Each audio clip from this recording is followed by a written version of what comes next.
Praise the lord. ఐశ్వర్యము, సొమ్ము, ఘనత నీకిచ్చెదను.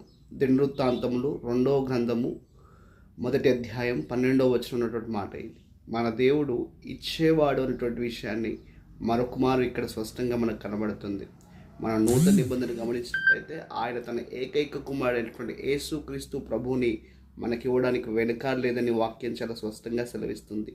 ఉదయకాల సమయం ఈ మాటలు వింటుండగా ఆయన ఐశ్వర్యాన్ని, ఘనతను, సొమ్మును నీకు ఇచ్చేవాడిగా ఉంటుండగా ఆయన ఉద్దేశం ఏంటో తెలుసా? నీవెన్నటికీ కూడా నువ్వు చెయ్యిని చాచి ఇతరుల దగ్గర యాచించే వ్యక్తిగా నువ్వు ఉండొద్దు అనేది ఆయన ఉద్దేశము. అయితే నీవు నీ చెయ్యిని చాపి ఇతరులకు దీవెనకరంగా ఇచ్చే వ్యక్తిగా నువ్వు ఉండాలనేది ఆయన ఆశయం ఉంది. కాబట్టి ఉదయకాల సమయం ఈ మాటలు వింటుండగా ఆయన ఇచ్చే దేవుడై ఉంటుండగా వాటిని పొందుకోవడానికి ఆయన ఆజ్ఞను అనుసరిస్తావా? మరి ఆమేన్.